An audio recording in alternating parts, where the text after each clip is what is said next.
Yo, what is going on? PartTimerZack here. In today's video, we're going to be talking about weapons. So what kind of prompted me to make this video was first that this daily login actually kind of popped up, and it looks like we actually get some event tickets or some weapon tickets anyway for the different logins that we actually have. So unfortunately, it's only a single from what I can understand for 28 days, which is a little bit harsh, but it is what it is. And it kind of prompted me to make, hey, let's go ahead and talk about what we can do to actually get some weapons and what I've been prioritizing and kind of going through. So one thing I want to start with was members.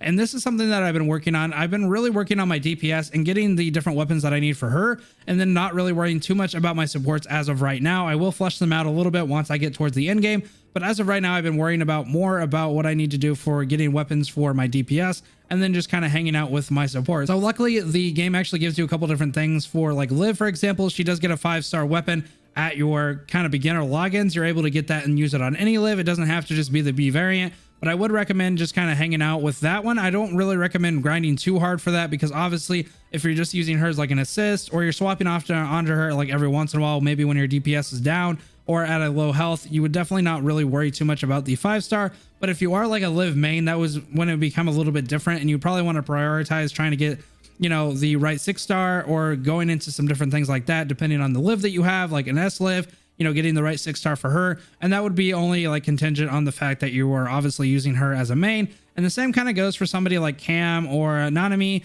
or anybody like that. So Nanami actually gets her weapon from the novice mission as well. So if you are using her as like a tank assist, you can definitely just use that as well, and it will definitely help you out quite a bit. And like I said, if you are using her as like a main, that would be kind of when you start to pivot into trying to get as much as you can for her. But honestly, I don't really feel like too many people are doing that, at least for the B variants of them, and maybe like, you know, the different A variants and stuff like that. One thing I did want to recommend though is if you are a Lucia main, you can actually top up for $1. I know a lot of people don't want to spend money right now, but you know, if you do have $1, you want to spend $1, you can get her 5-star as well, and then you get a different coat for this Liv.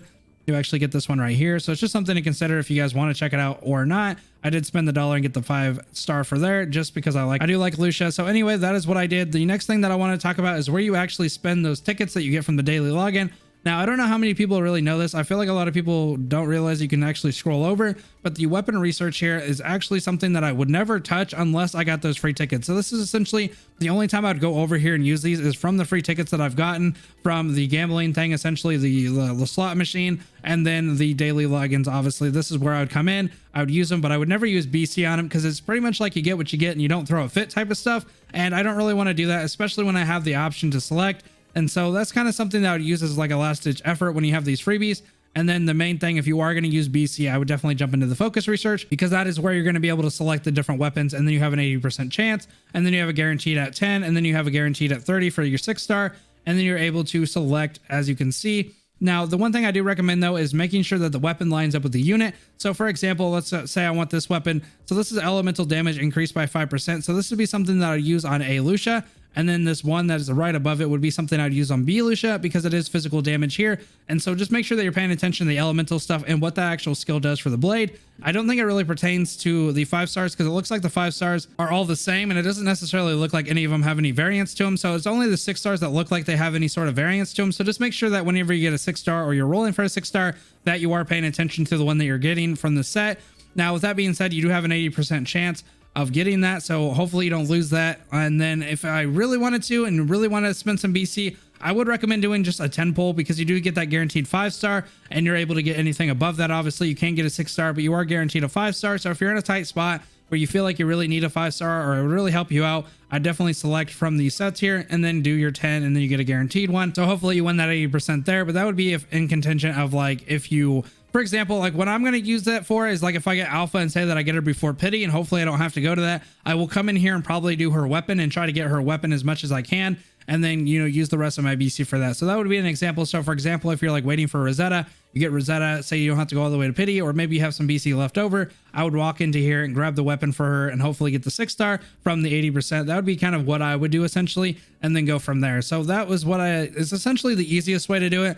You can also jump into CoOp. This is kind of the grindable way. A lot of people kind of don't like this because you feel like you get a little bit shafted when it comes to, essentially at the end of it, you get to pick from 3 of them and you kind of race against everybody else that's on your team. So the way to kind of avoid this, and what I've been doing, is going into the battle preparations.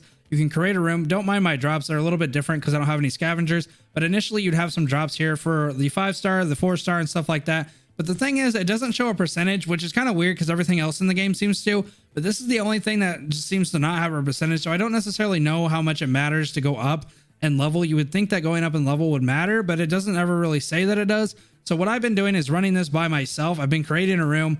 I've been obviously saying yes to that, and then quick match. And then I've been seeing what about this. So this is what I've been going up to. Nightmare 2600. This is the only thing that can tell me like significantly better rewards. This is the only confirmation that I'm getting anything better is when I increase this. So I can definitely do this, and I have been doing this by myself. And the only reason I really do this is obviously at the end it's still a gamble, right? But you don't have to worry about somebody being like rushed down your throat or feeling like you have to click something as fast as you can in hopes that somebody else doesn't get something that you wanted. And so you have a little bit of time just to kind of feel out which ones you want and then go from there. So that is why I recommend kind of doing it by yourself every once in a while, because I honestly just don't know how much it matters to do higher missions or higher rewards.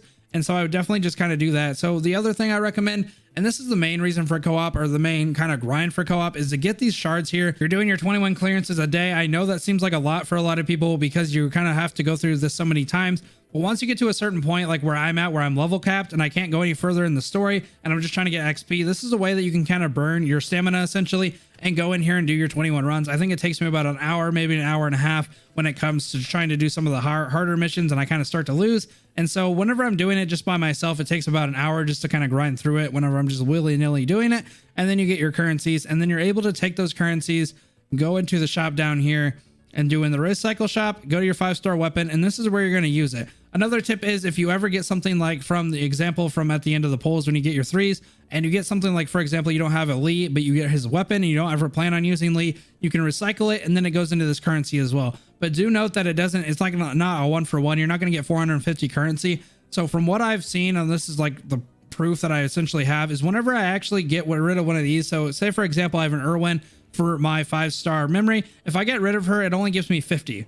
So it takes 150 to get them, but I only get 50 back. So I don't necessarily know the conversion. Obviously, I'm guessing you'd probably get a little bit higher since this is at 450. I would guess you'd probably at least get like 100, 150 or something like that. And then that leads me into my next point of the 6-star weapons. So from what I understand about 6-star weapons is the only way to kind of get them is by pulling for them. And then if you get something like, say, for example, you get kind of shafted on your 80%, you can again recycle that and then go in here and pick what weapon you want. Again, I don't think it's a 1-for-1. I think you're probably going to get a certain percentage of it back, like 150 or something like that. So you will have to do it a couple of times, but eventually that is like their, I don't want to say like, it's like a pity system for a pity system, essentially. Like if you get shafted so many times, you can come in here and essentially pick out what weapon you want. After you get shafted so many times, that's how you're able to do it. But again, I do recommend coming in here and making sure that you're getting the weapon that correlates with your unit and kind of going from there. That is another way to get 6-star memories if you're also kind of working for that. There are other ways to get 6-star memories though, a little bit easier than getting your weapons.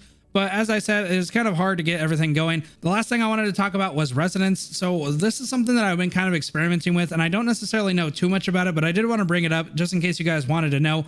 So the residence, you essentially put a weapon into a weapon and it gives you some different attacks details. And from what I understand, obviously the better the weapon, the better the stuff you get. So like for a 6-star, you gain specific weapon skills, but then it says like, you know, weapon 5 gains 2 determined basic stats. So I don't necessarily know if this is like random and then this is like a determined 2. I'm not necessarily sure because I did do 5 stars for these. And as you can see, they're the same. So I don't necessarily know if every 5-star that I put into this is always going to be, you know, plus 30 for attack and crit. And then maybe a 6-star would be something that's a little bit more random or a little bit more helpful. I'm not necessarily sure. But the one thing I wanted to caution is just make sure you like see what you're kind of putting into it because you won't get it back. So essentially, if you residence like a 6-star into a 5-star, you can make that mistake and you won't end up getting it back. You may get a cool stat buff. That'd be kind of cool, but you won't be able to get it back. So I just wanted to keep that in mind and kind of talk about it a little bit, but I am kind of working on it and kind of experimenting it. So I will kind of bring it up at a later date when I get a more understanding, or if you have understanding of it a little bit more in the comments, definitely let me know because I'm happy to learn. But that is overall what I wanted to talk about in this video and just talk about some different ways that I've been grinding and what I've been prioritizing. So anyway, guys, if you guys are enjoying the content, make sure to like the video and I will see you in the next one. Have a good rest of your night. Peace.